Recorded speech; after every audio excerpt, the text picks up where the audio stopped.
मौसम की तब्दीली के बायस मुख्तलिफ अमराज में इजाफा देखा जा रहा है।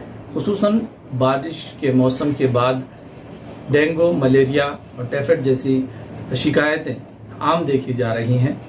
इसकी क्या वजह है? क्या मौसम की तब्दीली का असर इंसान के जिस्म पर इतनी तेज़ी के साथ होता है और उससे क्या तकालीफें पेश आती हैं? इस पर बात करने के लिए हमारे साथ मौजूद है डॉक्टर सैयद मसीह। आइए मौसम बारिश से होने वाले अमराज से मुताल्लिक़ गुफ्तगू करेंगे। डॉक्टर साहब, सबसे पहले ये बताएं कि जब मौसम तब्दील होता है तो उस वक्त मुख्तलिफ़ किस्म की बीमारियाँ से लोग परेशान होते हैं। इसकी क्या वजह है? अस्सलाम वालेकुम रहमतुल्लाहि व बरकातुहू। जी, मैं डॉक्टर सैयद मसीह, SM केयर हॉस्पिटल चामवाली और यादगीर। ये देखिए, जैसा कि बारिश में बहुत से कॉमन हम देखने को मिलता है, छोटे बच्चों में या बड़े बच्चों में, बुजुर्गों में, किसी को भी कॉमनली देखने को जो मिलता है, पहले फीवर, कोल्ड, कफ, ये 3 चीज़ आपको हर शख्स में मिलेंगी जो बीमारी के स्टार्टिंग में मिलते हैं। इसकी सबसे बड़ी मेन कॉज है, रीज़न है, वो है हमारा एक तो खान और एक दूसरा है पानी। जैसा कि खाना और पानी 2 इम्पॉर्टेंट चीज़ है लाइफ के, जो हर किसी शख्स को चाहिए, या छोटा हो या बड़ा हो, उसको पहले मेन यही चाहिए।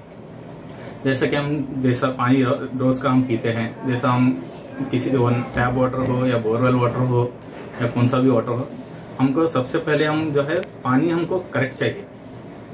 जो भी हम पानी पी रहे हैं, या फिल्टर का हो या बाहर से भी मंगा के जो भी हम पी रहे हैं, उसको पहले हम अच्छी तरह से गर्म करके फिर ठंडा करके नॉर्मल रूम टेम्परेचर करके पीना चाहिए। और जो भी हम खाने में और जो खा रहे हैं बाहर की चीज़, जंक फूड आइटम जो भी हम खा रहे हैं, वो भी हम ज़्यादा से ज़्यादा जंक फूड अवॉइड करना चाहिए। जो घर में जो पकता है वही ज़्यादा से ज़्यादा यूज़ करना चाहिए।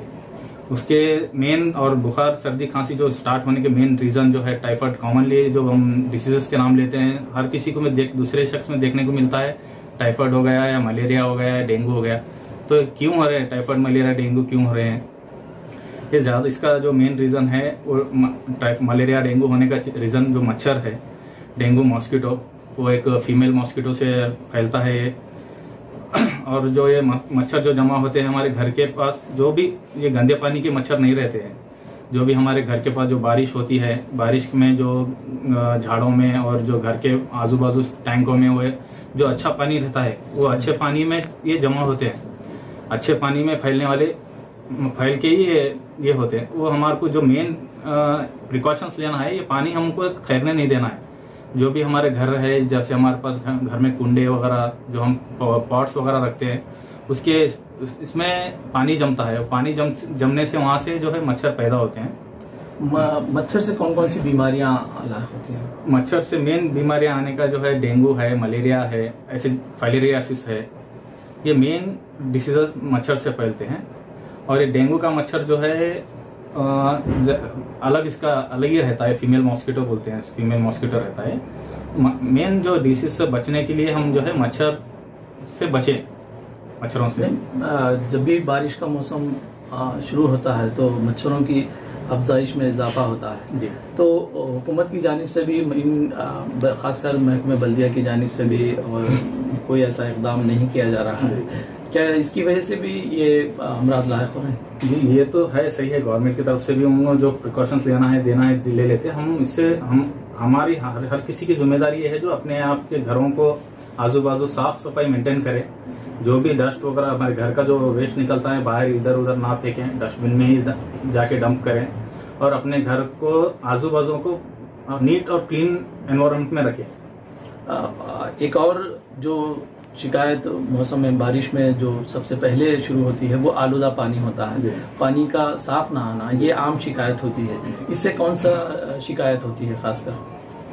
ये GI कंप्लेंट्स अभी देखने में ज्यादा मिल रहे हैं पेशेंट को, जैसे कि वॉमिटिंग, मोशंस, ऐसे कॉमनली ये देखने को मिल रहा है। जो छोटे बच्चों में ज्यादातर मोशंस हो रहे हैं, वॉमिटिंग हो रहे हैं, तो गंदे पानी से कॉमन होते हैं।